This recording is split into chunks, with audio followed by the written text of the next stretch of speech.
Okay, so Irigurai, no, where am I? Buber, Buber part two. That's a great way to start a recording. Agira, you have a question?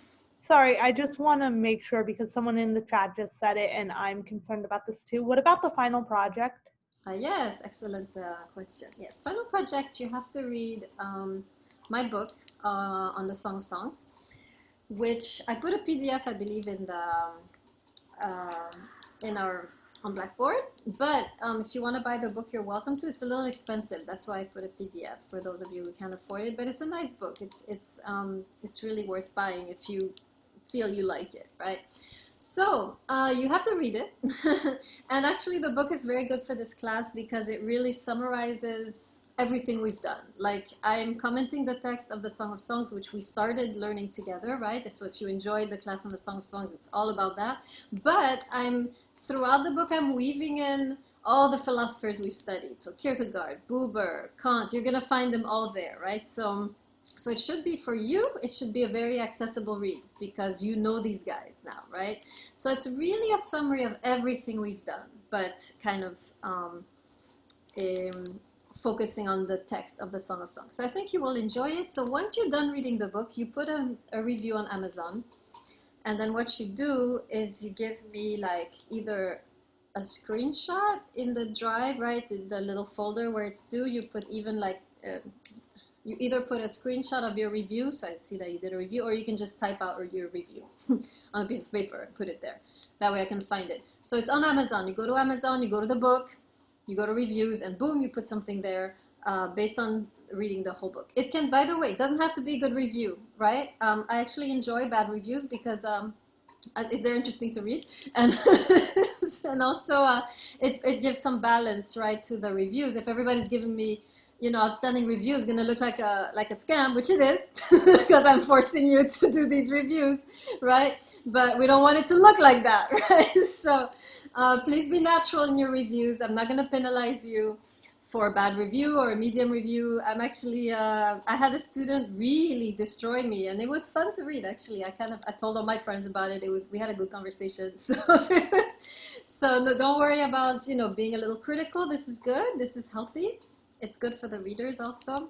So that's the assignment for the final project. Sarkisian. To be clear, the Amazon one is the one where it says hardcover and it has like a woman on the cover, That's right? that's the book. Yes. Okay, I can make sure to leave you a really negative review. Thank you, Sarkisian. In fact, I will give extra credit to those of you who leave negative reviews. They're much more interesting to read. Okay, good. Let's see. Any other questions? Okay, good. All right. Now let's get started. No? Okay. Sarkisian, yes, you're gonna destroy my. Actually, you cannot destroy my average rating because I already have 50 reviews from the last semester. So you cannot bring me down, guys. Okay. All right, let's get finally started with this text that I want to get over with so bad. Okay. So today we're going to learn something very interesting about the time of Buber, which is really a kind of a backlash against marriage, which we are also witnessing today. Maybe not so much in Queens, but in general, right? Because people in Queens usually come from pretty traditional families, so marriage is a given, right? But in general, I see that I'm lagging. Great. Am I lagging? Am I lagging, guys? No? I'm okay? You're good. Okay, good. A little bit? Okay. Such a great day. I'm having such a great day.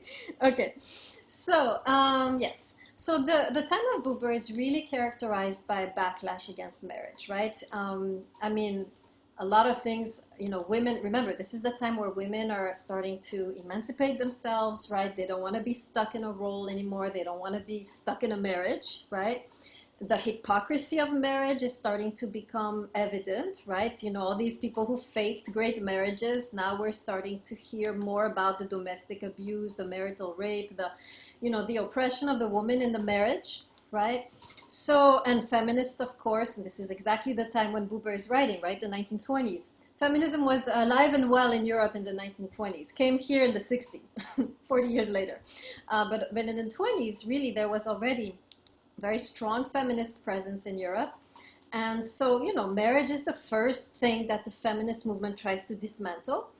And, you know, in general, people, right? So who are kind of trying to, you know, get rid of the authority, get rid of the patriarchy, right?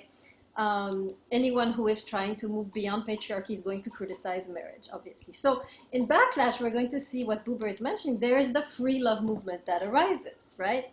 So this is a movement characterized by domestic partnership or multiple partners, right? You kind of follow your emotions, right? You kind of go, you're not really stuck in a structure. You're not stuck in a role anymore. The emotions are given their importance again, right? Most people would get married kind of, you know, in order to ensure some kind of financial security, right? Often marriages were not arranged, but, you know, it wasn't really based on love. It was, you know, the families would organize this, right? So, so very often emotions were not really important, right, when it came to marriage. We saw this, by the way, when we studied Kant, right? Remember Kant when he's bashing pathological love and saying what matters is the duty, right? Your emotions and how you feel about this doesn't have a place, right? So this is very typical. So we have now the free love movement sprouting, where people are kind of like overturning the structures of patriarchy, wanting to live their own life, wanting to have no structure, no limitation, no restrictions on their bodies, on their emotions. And so Buber is going to address both, right? Both movements. And what's interesting with Buber, he's going to criticize both, right? He's going to give a critical reading of both approaches, and then he's going to step in and give us some tips as to how we can redeem our marriages, right? Now, there is also redemption for free love, which we will see with Irigaray, right? Irigaray is a feminist writing in a post-marriage world, right? So she's, the relationship she's talking about is what equivalent today, domestic partnership, or there is no structure. But she's saying this relationship also needs redeeming, right? This relationship should not just be discarded, right? Where you don't have like a priest married you, you're just living together, right? So she's saying this relationship is worth saving, and here is how, right? So we're going to see that next time. But Buber is going to focus here on marriage. Okay, so you have a summary of what we're going to read. So now let's turn to 94. Everybody there, put your hand in the screen if you're there. Okay. All right, so he's going to start with the criticism of marriage. Second paragraph, that institutions, put your hand if you're there. Okay. So talking about marriage, right, the institution of marriage. So he says that institutions yield no public life is felt by more and more human beings to their sorrow. In other words, institutions, he says, does not yield genuine community, right? That's what he means by public life. It doesn't yield genuine community. You can be in a marriage and not have any intimacy, not have a real relationship, right, with your partner. You're just there because, you know, you were kind of, it's a thing that was supposed to be done, and now you're there and you're staying out of duty for the kids, for your reputation, because your family is, right? So he's saying there's no true community there, and we all know this, right? He continues, this is the source of the distress and the search of our age, right? So basically he's saying the failure of our marriages is the search of our age. This is the crisis of our age. And I think we're still there today, right? When you look at the percentage of divorces, right, around 60%, 70% maybe, right? The amount of people who never really enter into a lasting relationship, right? Like whether it's domestic partnership or a marriage, right? We are really in a crisis still today, right? That we are not able to sustain lasting relationships, whether married or partnerships, right? So he's saying this is a crisis. We have to find a way out of this, right? And so he skips on now, and he's going to talk now about the backlash against marriage, right? And then we're going to look at the problems. So third paragraph, those who suffer. Put your hand if you're there. Okay. Those who suffer because institutions yield no public life have thought of a remedy. So this is the backlash, right? Some people are saying, this is not working, this marriage, these institutions are not working. Here's what we're going to do. So he continues, feelings are to loosen up or thaw or explode the institutions, as if they could be renewed by feelings, by introducing the freedom of feelings, right? So now he's saying, so this is kind of like the equivalent. So in the 30s in Europe, the equivalent of the 60s here. Right, if you remember the 60s, the hippie movement, right, free love, right, you can go with whoever you want to, whenever, right, you had these communes, right, where you could kind of switch partner and everybody loved everybody, right, so in Europe you had something similar, not so much communal living, but it was much more free. Women didn't have to be married to have a sex life, right, and of course the men, although they always had whatever they wanted, right, likewise, right, you could have a healthy, right, a blossoming sex life outside of the structures of marriage, and you could have multiple partners, either simultaneous or, right, in kind of like today, right? So these people are saying this is better, right?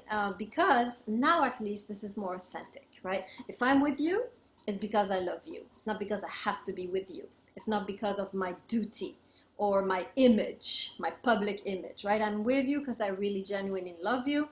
And when our love dies, we accept it and we part ways, right? We don't try to hang on and make up some story or, you know, put on this facade, right? We acknowledge the love has died. It happens. Everything dies, right? We acknowledge the love has died and we have the honesty to let the other one go and to also move forward in our lives, right? So very similar to where we are today. I mean, we have both, same thing, right? We have both. Probably in this class, half of you are thinking of getting married, half of you are thinking of, you know, having something more non-traditional, right? Something more where you are more authentically, where the feelings are taken seriously, right? If I'm with you because I love you, if I don't love you, I'm not with you, right? That's the idea. Okay, so now Buber is going to actually criticize both, right? We see that in his, we see already that people are criticizing marriage, there's a backlash. He's going to now turn to the criticism. So here, if we go to the page before, last line of 92. Last sentence of 92, standing. Are you there? Put your hand in the screen. Okay. So now begins the criticism, right? Standing under the basic word of separation, which keeps apart I and it, he has divided his life with his fellow men into two neatly defined districts. Okay, here we go, the two paths, right? Institutions and feelings. And now he goes deeper, he describes them. And you see here, ascribed to institutions. Hold on, I'm gonna write this, trying to reach everyone. So institutions, he calls it the it district. We're going to talk about that, right? Now we know what it is, right? So we already know. And then feelings, right, which is the free love movement, he calls it the I district. So we should already, right, there's no doubt. So we should already know that here he's about to criticize both marriage and the free love movement. And he's honing in on his criticism. He's calling marriage the it district, right? This is a I-it relationship, he says. And he's calling free love movement the I district. This is new. We haven't talked about this yet. This is the I relationship, which I mentioned in the introduction briefly, but we're going to go deeper today, right? Okay, so let's analyze a little bit. Let's stop on this. And let's ask ourselves first, with regards to marriage, how is Buber right? How is marriage in many ways? How does it often, not always, right? You have good marriages that are I-you relationships, but how does marriage often relapse into an I-it relationship? Look at the couples you know. Do you see indications in their marriage of an I-it relation, of it having degenerated into an I-it relationship?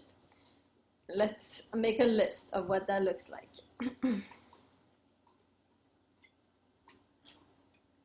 Okay, Sarkeesian, go ahead. I know one from the beginning. I think I mentioned this before, right? When you just start complaining about your partner to other people. So literally what Buber was sucking this thing, right? You always use he, she, he did that, she did that. You know what I mean? So yeah, when you start to talk about your partner, right, in a way they have become an object now. This is why Buber would be horrified at the way we always tell our friends about our beloveds, right? Because when you tell someone this is who he is, this is who she is, and so forth, right? Now you've made them into a little it over there, right? The IU doesn't need to talk about, it talks to, right? This is the difference. If you see yourself talking about your beloved instead of talking to your beloved, you know you're falling into the I it, right? So that's good, Sarkeesian. So as soon as you're talking about rather than to, you know you're falling into the I it, right? If you find yourself complaining to your friends, complaining to your siblings, yeah, my partner did this, they did that, they do this, they do that, you're not, right? Whereas if instead of doing that, you are disciplining yourself to talk directly to them, right? And that doesn't mean yelling or threatening, right? This is yelling and threatening. Violence is I it, right? Violence is control, right? So here is the key, is a way of talking which is not threatening, not controlling, right? To, right? This is the IU. So very good, Sarkeesian, right? One way to degenerate into the I it is when you see yourself talking about rather than talking to. Kanai, what do you mean by dissolved feelings? Explain to me.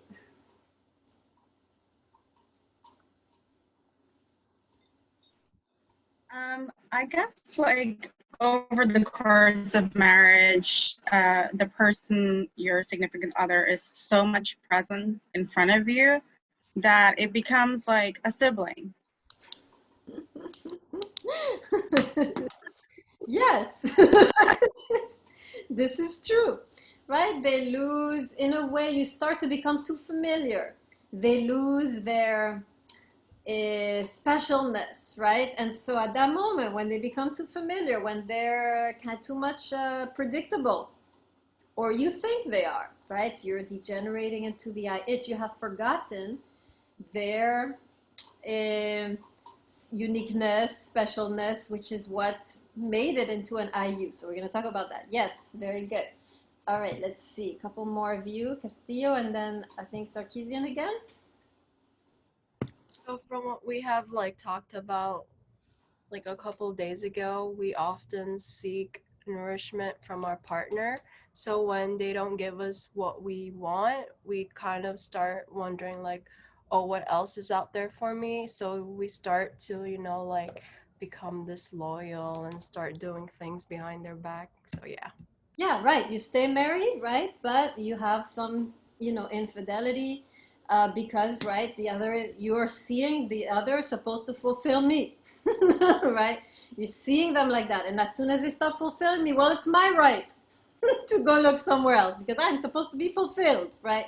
So yes, this can be, this is the state of many marriages, right? You are in a way, you expect the other to fulfill you, right? This is one of the greatest marriage killers, right? Is when you start to expect the other to fulfill you and make you happy.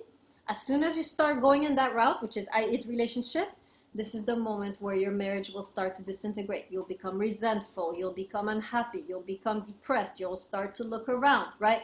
But if you don't have that view, right, this is actually might be the best way to avoid infidelity, is to not see marriage in the first place as something supposed to satisfy you, right? It's supposed to be something else, more, right? So very good, right? So this is another thing, right, that we do when you see your partner as there to satisfy you. And if they don't satisfy you, the marriage is in jeopardy, right? Good, very good. That's perfect. I-it, right? How else? How else do we iticize our partners? Sarkeesian, go ahead. And then Castillo again. Sorry, like who was that who said the thing about the siblings thing? Can I? Oh man. Well, can I say that because like it's kind of a good thing we're not in person because like I don't know if you guys can tell, I'm one of those people who like if we're in person and I see something or like I hear something that really like makes me like interested, I like raise my hand in the air and I'm like a monkey or something waiting to be called on. Do you know what I mean? So it's a good thing we just have like the symbol, right? So I can kind of look calm and collected. Basically, that thing, right? Not like siblings, right? But like that happens all the time. Right? Like you have like married couples who are together for like 10 years, right? And at some point, like one of them realized it's like they went from being like actual like romantic partners to like roommates. Do you know what I mean? And like the stuff that'll cause, right? Like I was thinking, right, like because I see like stories about that all the time from like friends and like other stuff, right? Where like it's stuff like one of them has stopped trying, right? Like and the other one kind of also stopped trying. Like you always have like things you complain about and like you try to talk about them, but they never try to fix it. Or like for example, even worse, what sometimes happens is you stop seeing it as a romantic relationship, right? Like what some people like don't realize, right, is like there's not necessarily like a threat always like that the rug is going to be pulled out from under you, right? But it's also kind of like some people just assume like, oh, I got my romantic partner already, I'll have them forever. You know what I mean? I don't need to work at it anymore, even though love is like this continuous thing, right? So a lot of people are like, oh, I already have them. I could do whatever I want. I don't have to, you know, be like affectionate anymore or like work on like maintaining something, certain things, you know what I mean? Right? Like, for example, like I don't have a problem with this personally, right? But some people have issues, right? With like if you have like a certain body going into the relationship, right? And suddenly like at a certain point you're like 300 pounds over where you were in the past, and people were like, wait a minute, do you know what I mean? Stuff like that, right? Do you know what I mean? It doesn't just have to be weight, right? It can be all kinds of things, right? Like things how you take care of yourself, all of that. And a lot of people just let those things go, and that like just like ruins everything. So Okay, yeah. excellent. You. I think you developed very well what Kanai was saying, right? Um, when you become like siblings, you analyze the reason behind it, and I think you're very much on point when you said, "I already have them. I don't need to make an effort." And now this act of possession, I have them, right? This is the I-it relationship. Now I'm really lagging, right? Am I lagging? Am I lagging? No? I'm only lagging for myself? Okay. A little bit on the video, and that's all. Yeah, that's what I mean. Yeah. Okay. It's really destabilizing. Okay. All right. Very good. Very good. Castillo, do you want to add? Oh, I have one thing to say in the question. So to add on to the IET, the transaction. So we always expect things in return from our partner. Right. And there are certain roles we expect, right? While you're the woman, I was expecting you to be at home or whatever. And you're the man, I was expecting you to provide, right? So again, this is your ways that we transform our partners into an it, right? And then we talked last time about despairing of someone, right? Despairing of our partners, right? When we say they'll never change, right? Remember when I talked about Kierkegaard, um, right? We use hope. This is also an I-it, right? So, good. So I wrote a list in the chat, right? So you should have now a number of ways, right, that we destroy our marriages, right? And kind of our relationship disintegrates into an I-it relationship, right? And this is a source often of the death of the marriage. Even if you're together, the marriage has died, right? So very good. So now let's go to the free love movement. So this is kind of like more following your feelings. I'm sincere with you. If I love you, I'm with you. If I don't love you, I'm not with you. I'm not gonna lie, right? And you know, and or if I want another partner at the same time as you, right? I'm gonna be honest. So there's a lot of honesty in the free love movement, which is the positive element, right? I'm gonna be honest with you. I love them too, right? So can we, you know, can you accept this, right? Or I don't love you anymore. I feel like I need to move on, right? So it's a lot more attunement to the feelings, right? To our hearts, and honesty, right? To our partners. We're not going to put on a face. We're not going to put on a facade, a show, right? Those are the positive elements, right, of the free love movement, is the attention to feelings, the authenticity, the honesty. But there's also an issue with it, right? So, and Buber alludes to it when he talks about the I district, or it being an I relationship. So can anyone tell me in what ways can this type of free love, not necessarily, right? Some people never get married and have an amazing relationship, right? But there is a pitfall, there is a way that these relationships can degenerate into I relationships. Can anyone tell me how? What does that look like? Castillo, go ahead. Reciprocity. So like being reciprocal, so like having a mutual understanding. I don't know. What do you mean? So in what way is that I?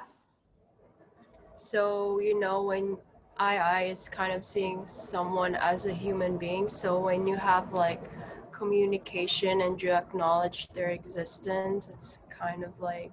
Be careful. This is not IU, right? This I is something negative. Oh, wait, sorry, right? sorry.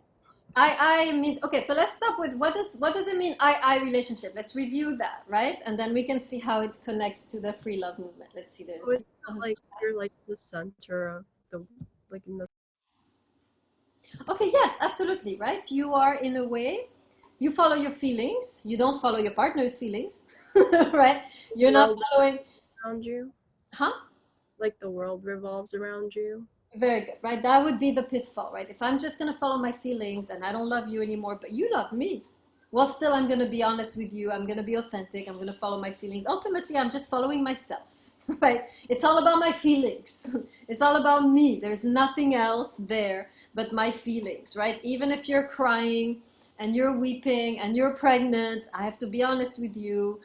This relationship doesn't serve me. I'm in love with someone else. I'm not going to fake it with you, and in a way you dump the person, and this is problematic, right? On the level of the IU, we know this is problematic in the sense that in a way that person will feel used, discarded, right? In a way you have fallen into somewhat both the I-it and the I, right? So the pitfall of the free love movement, where you're only following your heart, that's what he means by free love movement. This idea of just following your heart is problematic because in a way everything revolves around the self and the self's feelings. The other person, what they're feeling, has absolutely no impact on our decision, right? Okay, so any questions on that? Okay, now let's look at how Buber proposes, right, to redeem marriage. And of course, next time we'll look at how Irigaray proposes to redeem the domestic partnerships, right, the post-marriage relationships. So he says only one sentence, but honestly, if you have this in mind when you get married, if you get married, right? I mean, I had a student actually make magnets to put on the refrigerator with that quote because so important, right? And really, really key, I believe, to any problems you might have in a marriage. Go to page 95. I'm just gonna talk now with the gallery view because I can't stand the lagging. Okay, page 95. Second sentence. Are you there? Wave at me. Okay, good. So he says this here, right? Marriage can never be renewed except by that which is always the source of all true marriage, that two human beings reveal the you to one another. Okay? So let's stop on that a little bit, right? So we're looking at a marriage. I mean, there are so many ways marriages become dysfunctional. You can have cheating. You can have the siblings thing. You can have the love has died. You can have no sex for years, right? The passion has died. There is this ongoing resentment, right? We've all seen this Cold War, living separately in the same house, right? There are so many ways marriages, go through all kinds of negative transformations. He's saying here, there is a one-size-fits-all key. Even if it's a sexual matter, even if it's addiction, whatever you're dealing with in the marriage, there is a one-size-fits-all. You have to look at the root of it. And the root is always the same. The IU relationship at some point has disintegrated. Okay? So we need to look very closely. What does it mean to lose the IU relationship in a marriage? So that we can then begin to cultivate it anew. But what he's saying here is, even if you have had no sex for years with your partner, your siblings, you can even rekindle that by working on the IU, right? This is so powerful, right? Even if there is rampant infidelity and you think your partner has a sex addiction, right? You can address that by going back to the IU. Or your partner, hasn't worked in years and they're sitting at home, right? Again, you can, so any type of problem is only a symptom of this root problem, right? Anything you're dealing with, addiction, infidelity, no sex, Cold War, resentment, you don't need to treat those specifically. These are just symptoms of one single problem. The IU at some point went out the window. Okay, so let's stop a little bit and look. So remember, we talked last time about the IU. We had 3 criteria, right? The IU, there is no object, right? So this means no using, right? No discarding. Then we saw the IU has no borders, so no limitations on the other. And then we saw the IU has nothing, meaning the U cannot be possessed or controlled by us, right? Now, let's stop and look at the many ways in a marriage now, more specifically, where we break these 3 rules. And let's see how we can then act differently and how this will in turn affect the passion, right? This is what's, the main complaint of couples when they go to marital counseling, right, is that the passion has died and they don't know what to do, right? They're sitting here like, of course there could be a lot of fighting and other things, but usually the passion has died, and this has been, this is the underlying cause, it seems, right? Even that can be rekindled by working on the IU. It's extraordinary, right? Once you bring back the IU in your relationship, the passion that had gone cold can begin to be rekindled. You don't need to go to sex therapy or buy sex toys or watch porn together, right? You don't need to do any of that. You can just go back to the IU and deal with that profound root of the problem. Castillo, go ahead. I have a question. So I've heard from people, or I've read that in order to if you're married, in order to keep that spark, it's necessary to be a little spend some time away from your partner. So if you guys live together in the same house, sometimes it's necessary to sleep in different rooms or whatever. So is that do you think that works, or is it true? Yeah, absolutely, right? When we do Irigaray next week, and we'll try to do the 2 hours, she actually talks exactly about that, the necessity of nurturing the distance between the lovers, that we need to create that space, right, for oxygen. So we're going to talk about that. Here he's addressing more, yeah, he's not addressing that specifically, but Castillo, we're going to get to that actually on Tuesday. So it's a good thing you bring it up. Excellent. Let's see, who else has something to say about the way that we break these 3 commandments in a marriage and therefore lose the passion? Yeah, Sarkeesian, go ahead. What comes up with me a lot, the idea of it, right, is I think I mentioned this again before, right? Sometimes when you think of the other person in your relationship, right, it's you stop thinking about them as a person with all of the different qualities to have as a person, right? And the fact that for example, you can give a person a problem, right, and they can resolve it, they can think about it, there's their own entity there, right? But when you sometimes feel really negative about a relationship partner, you start reducing them down to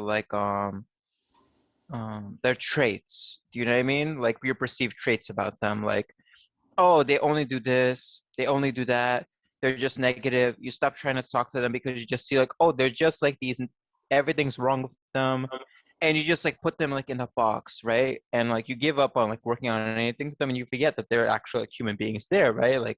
There was something that started a relationship in the first place, so that they're actually, it is still possible to talk to them.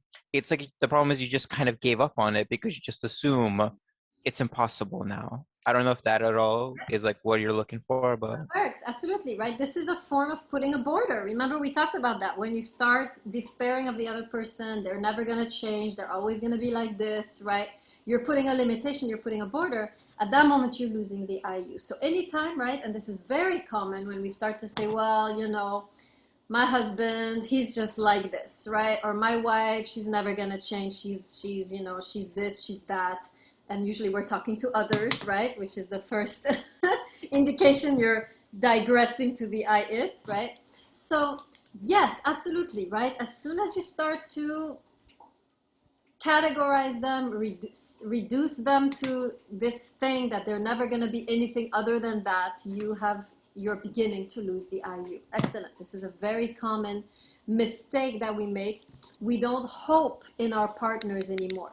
We don't see all the hidden potentialities of what could still happen in the marriage. We get stuck in this thing like, okay, that's how it's going to be, that's how it's always going to be, and I'm just going to suck it up, and so forth, right? We lose in a way the perspective on everything that could still happen, right? And when you lose that perspective, everything starts to become stale, right? You lose the excitement, you lose the future, and the relationship begins to go on the path of the I it and to disintegrate. Excellent. What are some other ways that we sabotage our marriages based on the 3 rules, right? What are some other ways we break those 3 rules, specifically in a marriage?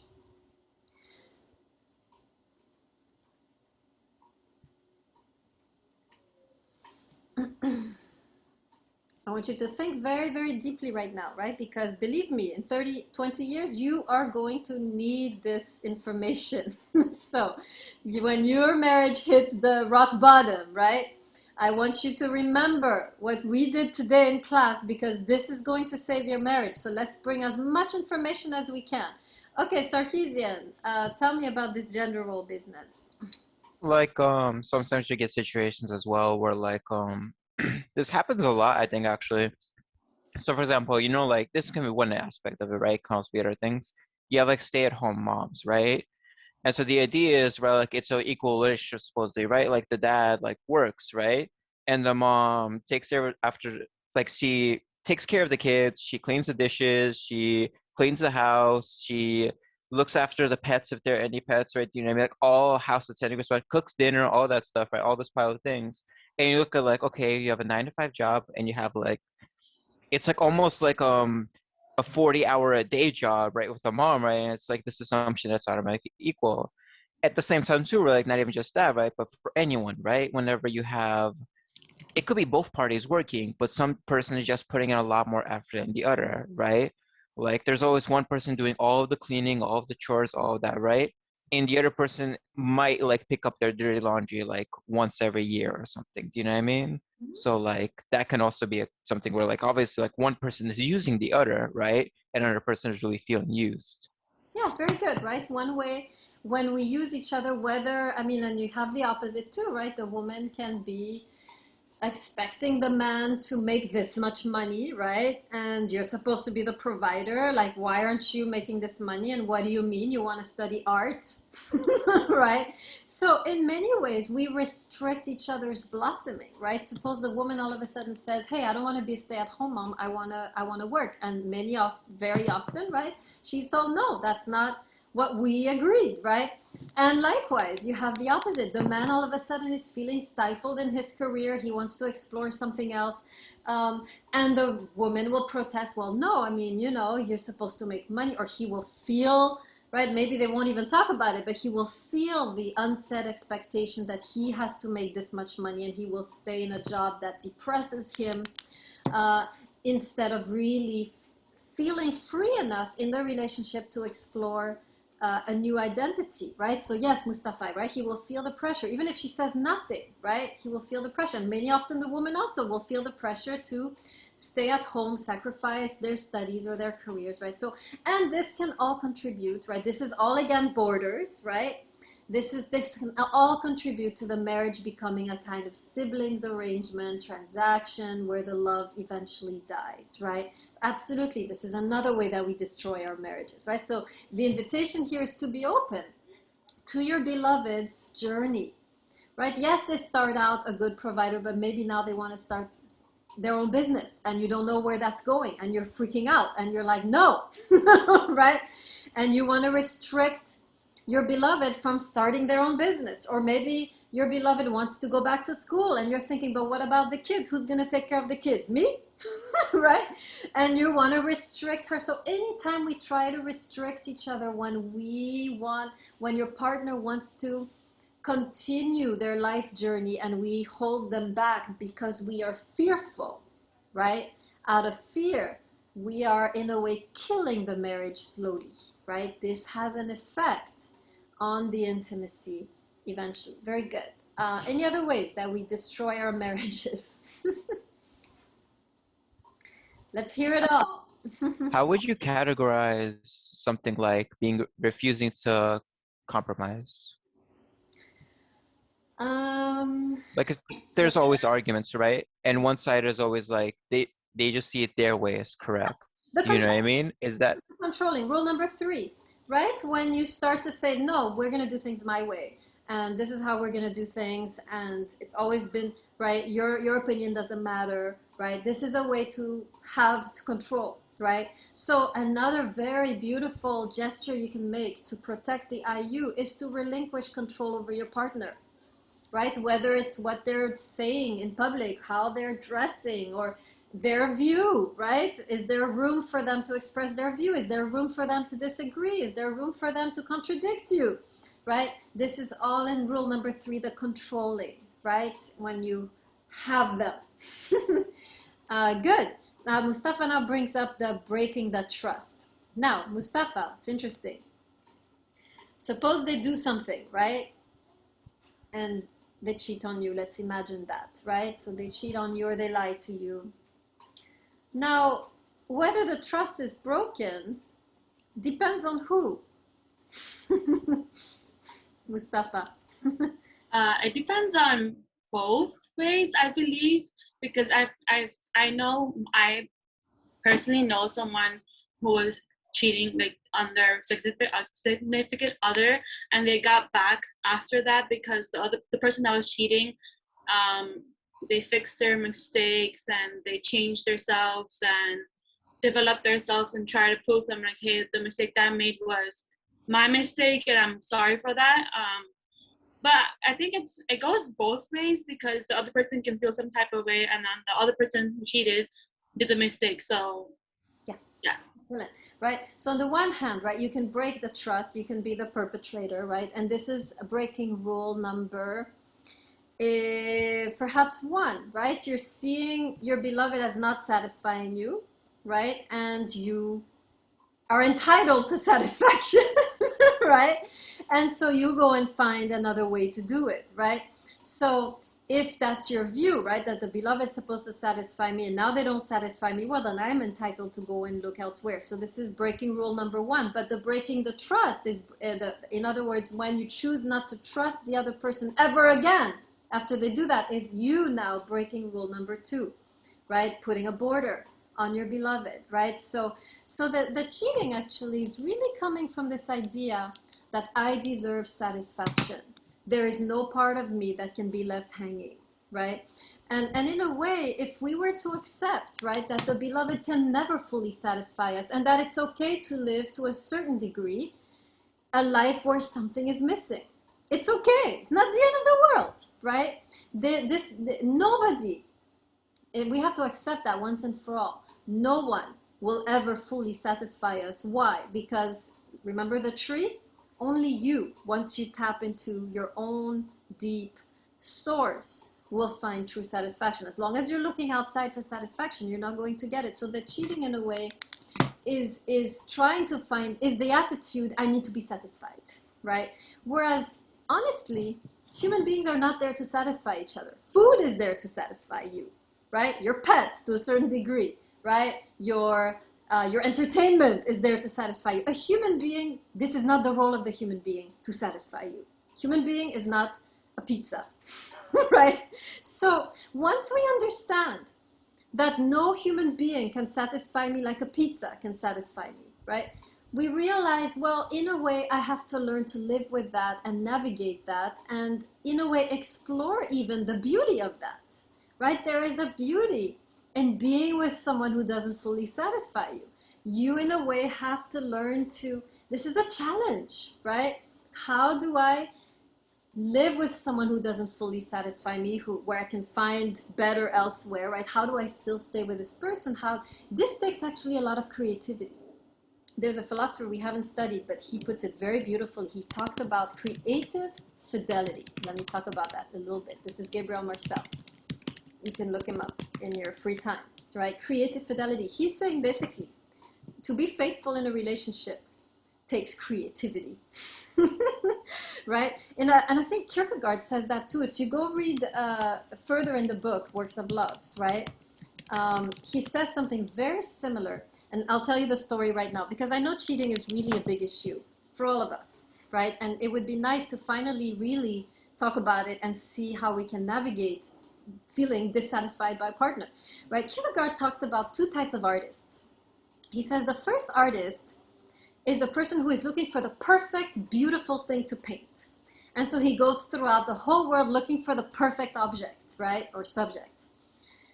Then there's the other artist who can pick up anything in the trash and make art out of it, right? So I would ask you, who is the real artist here? The person who's looking for the perfect thing to paint, or the person who can make something out of anything they find in their environment? What do you think? Which artist is the best, the first or the second? The one who makes something out of nothing, right? True creativity has nothing and they make something out of it, right? I'm going to write this down because this is so important, right? True creativity is the art of making something out of nothing, right? In other words, you're with a person. They're not everything. They're not perfect. And yet you find a way to make them perfect for you. You find a way to fill in all the gaps with your imagination, right? You find a way to make them the perfect person. This is creativity, right? At that moment, you can be faithful, only then. Only if you have a minimal creative spirit where you can take whatever is offered you in life and make something out of it. Yes, I'm with this person. Yeah, she's not that pretty, or he's not that handsome, or he's not making that much money, or she's crippled, right? Or everybody's hotter than them, right? And you take that and you make something out of it. You make a relationship out of it. You make a marriage out of it. That's amazing. You are now showing creativity, right? So very often the cheater is someone who thinks, I need to find satisfaction. And I deserve satisfaction. I don't find it here. I go there. But if they were to realize that, number one, they will never find satisfaction. Number two, there is another path, which is the creative path. Yes, they're lacking something. They're not that hot. They're not that intelligent. They're not that wealthy. But let me see what I can make out of it, right? Let me see how I can revamp my perspective on them, right? And that is what really becomes the actual work of love that Kierkegaard has been talking about in his book. So he talks about this. If you go further in the text, you will find this story of the two artists, right? And Gabriel Marcel is inspired by Kierkegaard when he says fidelity is creative. If you're not creative, if you just want everything to be on a platter, you're not going to make it. You're never going to find love or be satisfied, right? So that's, so very good, Mustafa, right? So on the one hand, we cheat, and in that way we break the first rule, which is the other is there to satisfy me. And the other way that the partner now is breaking the second rule, the cheated on, right? When you lose the trust, when you say you're never gonna change, right? So these are two ways that we can wreck our marriages, right? And that we need to, in a way, really fight against these distorted views of what marriage is, right? And in doing so, restore the IU, right? Everybody understood what I just said about creative fidelity? This is so important. Put your hand in the screen if you're following with the creative fidelity. Okay, so preach, guys, preach. Preach to everyone you know about how no one's supposed to satisfy us. This is so important. I'm going to say this again. The human being is not a pizza, right? His or her role has never been to satisfy. Right? And I agree with Diotima here, right? Our role is not to satisfy. Our role is to challenge. Our role is to move the person in the outside of their comfort zone. And all the more so if you're less than perfect. This is the beauty of not being the hottest chick in the neighborhood, right? Because you are not that perfect ideal that person who is with you has to really move beyond their comfort zone to really see you, right? This is a challenge to be lacking in some way, right? This is a challenge. And in doing so, this is really the opening towards a real marriage, right? If you have everything, you're just the creation of that man. What is that?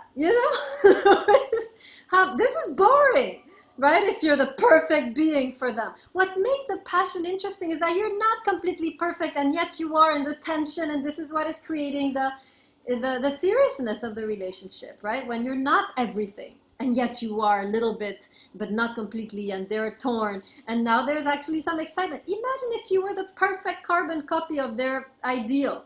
Do you know how long they would stay with you? 2 minutes.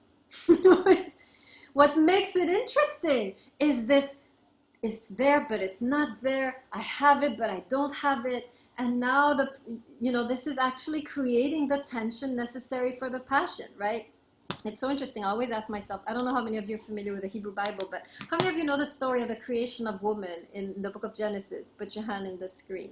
So this is a great illustration. It's interesting. When God creates the woman, this is in the Hebrew Bible, book of Genesis, he puts the man to sleep. He puts the man to sleep and then creates by himself the woman. And I always wondered, why does he put the man to sleep, right? Let me tell you why. Because if he didn't put the man to sleep, the man would be like correcting God. No. Bigger boobs, bigger eyes. I want her to be tall. I want her to be blonde. I want her to be hot. And he would be creating this bimbo, this doll, and which he would be tired of 5 minutes after he got her. And so God, when he's fashioning the woman, he's saying, I'm going to make her a little bit imperfect. Yes, there's going to be that crucial thing that's missing for that guy. Why? Because that is what is going to keep the guy interested, paradoxically. She's not perfect, and yet she is, and I don't know. And now there is some tension, and now there is some passion, right? If you were perfect, he would be sick of you in 5 minutes, right? The fact that you're not perfect, that something is missing, is actually what is keeping this person connected to you. This is what is amazing. So I love that story. Like, puts the man to sleep so he can create a less than perfect creature, so that there will be a constant challenge, a constant, challenge. Anyways, that's my commentary on that. Anything else? I see Castillo has a hand up. Go ahead. I have a question. So let's say you're in a relationship and your partner like cheats on you, he automatically like loses respect for you, right? And or like you lose respect for him. But like I don't understand why it's so hard for some people, like cheaters, to like just be honest, like, oh, like I'm losing feelings for you. Like, why do they have to go behind their back and cheat? Because like it's not like they care or respect them, because if they did, they wouldn't have done that in the first place. So like, why is it so hard for them to just be honest about it? Like, hey, listen, I'm no longer interested, so I'm gonna leave, like I don't understand. Well, because to a certain degree, they still need you. You see, if you're the cheater personality is a personality where I need to be satisfied. To some degree, you satisfy them. Maybe you give them security. Maybe you give them something to fall back on. There's something you're giving. Otherwise, they would leave you, right? They wouldn't just cheat. So they don't want to lose that part of the satisfaction, but they want to get that part of the satisfaction too. It is entirely based on I deserve to be satisfied. The moment that person realizes love is not about satisfaction, they will stop cheating. Right? So they're not telling you the truth because they don't want to lose you, because you're still satisfying a part of them, right? So that's the root of or maybe they love you, right? Of course, not all cheaters are, complete bastards, right? Some people, they love you and they love them too, right? But the ultimate root of the cheating syndrome is I deserve to be satisfied and I will look for it. Whereas if you accept that no relationship can satisfy you completely and that this is good, that this is what will move you away from just need to love, right? That this is what is helping you grow as a lover. Imagine you love something that completely satisfies you. Is that love? What do you think? Thing is completely perfect for you. You're happy all the time. Is that love? No, love is I'm not completely happy, but I love you anyways. That's love. The first one is just greed, need, right? Need. So the only way we grow from need to love is if there's this little part that's missing. You see what I mean? How important it is that we are not perfect for our beloveds? Because if we were perfect, they would just feed on us. Right? So the fact that something is missing is the only way that their feelings of greed can blossom into feelings of love. That's the path to higher love. And this is why the creator, right, in the book of Genesis, creates the woman, in this case, slightly imperfect, right? So that maybe then, so that the man is forced to move away from just, I'm just eating because this is so good, to, no, there's more here than food. This is something that I also ought to love, instead of just, I'm also here to give, not just to receive, right? So this is the only way that we evolve as a species towards love beyond just lust, right? That's why we are supposed to be slightly imperfect for each other. Great. Now we can revel in our imperfections. Good. Any other questions, or any other ways that you're seeing how we destroy our marriages? Yes, Sarkeesian is saying here, thank you, Sarkeesian, with the human being is not a pizza. So Sarkeesian, the first one is just conditional.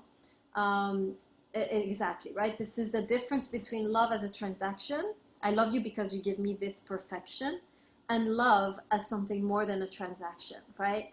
Now I love you, even though you don't completely satisfy me, I love you. This is a higher love than, oh, I love you because you completely satisfy me. So Yeah, that's what you were talking about earlier, right? Like, is like complete satisfaction really love? It's like, no, yeah, it's really like conditional. Yeah. exactly. So the only way that, in the case of our story in the Garden of Eden, that the man can become an higher lover, right, is if the woman is slightly imperfect, and vice versa, of course, right? The only way we can become amazing lovers is if the man is less than perfect, right? So we should really revel in each other's imperfections. As soon as you detect an imperfection in your beloved, this is an indication. Here, I must learn to love more deeply, so that I can love that person with their imperfection and not just love what is good. I want to love all of you. Right? The good, the bad, the ugly. And at that moment, your love has enlarged, has deepened, has gone to the next level. And that's why we have to be a little bit imperfect for each other, right? It is in the design of creation that we are a little bit imperfect. That something will always be missing. That's the design, right?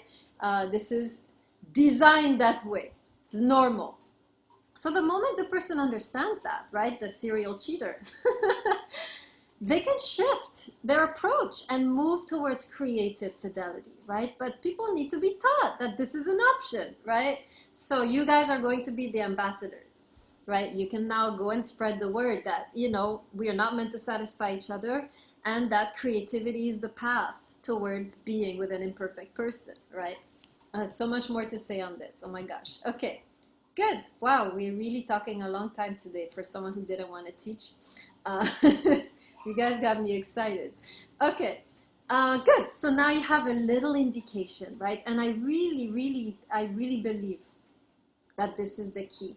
The moment we restore the respect in the relationship, the moment we relinquish control in the relationship, the moment we stop trying to bend people to our expectations, the moment we accept imperfections as challenges, right? These are all ways that you can revitalize the IU, and the passion will follow, right? We don't need to focus on the symptoms, the addiction, the infidelity, the passion is gone, right? We focus on the symptoms. No, go to the root. Where's the IU? Where has the IU gone, right? Recover the IU, and the rest will follow, right? Okay, good. So I think we can conclude if there are no further, anything else anybody wants to say, comments, objections? Castillo? So what if you and your partner have like different priorities, like you don't see eye to eye? Could that also be like one of marriage destructions? So no, this is a good thing, right? When you're not the same. The bad thing is when you try to make them into you. The fact that they're different is not seen as a bad thing. The you is always different from you, right? People are either imperfect or different, right?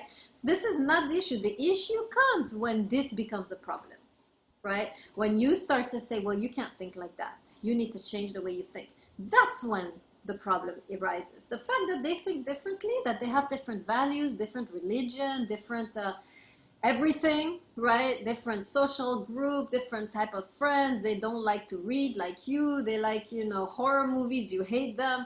They have a different religion. They have a different political party. This is not the problem. The problem is when that becomes a problem. When you want to change them, and when you do that, boom, you're putting a border, right? You're reducing them to what you think they should be. So does that make sense, Castillo? Yes, thank you. Yeah. Sarkeesian? What Castillo said actually brought something to mind for me. It's like, so as a kind of counter example, right? So like people who refuse to ever compromise, right? What if you have a situation where like the other person is perfectly talkative, right? They'll always like welcome anything you have to say, right? But let's say like one person is just like way too agreeable. Like let's say the other person doesn't know about this, they're not controlling it, right? But like the other party is just like agreeing to everything you say, right? They don't want you to get mad, or they want to seem like they're always like being like nice for the relationship, right? Regardless of whether or not how they feel, right? Do you think that person could be objectifying the other person in some sense, or like how does this relate to what we're talking about? They're in a way are losing their you. So in a relationship, you not only destroy the you of the other, you can sacrifice your you for the sake of the other. You can be, like you're saying, pleasant, never say what I think. Why? Because it's a kind of subtle control. I want you to stay with me. So I'm going to act in this way, but I'm sacrificing my you. And because I'm sacrificing my you, it will backfire, right? So subtle control, like I'm always going to agree with you, I'm going to be compliant. This is still control. This is still wanting to possess. And you're sacrificing your you. So you're sacrificing both yous, their you, your you. And so this is the ultimate disaster, right? What I'm predicting is that the partner who is with this person who is very pleasant will lose interest in them because they're not themselves. They've lost their you. So we have a duty not only to protect the you of the other, but to protect our own you, right? Let's not, sacrifice our dreams, right? Our aspirations, our identity, right? Let us not let ourselves be used or discarded, right? The moment you stop seeing yourself as a the partner is going to lose interest in you, right? So you will destroy the relationship like that by subtly trying to control it. Good. You see how it's all fitting? All these issues, they fit. This is the E = MC squared of relationships, right? This is the ultimate formula, IU. You can trace everything back to the loss of the IU. And once you recover the IU, everything else, in a way, will fall into place, right? It's a very powerful formula he's giving us here. Anything else? Okay, I'm going to stop the recording.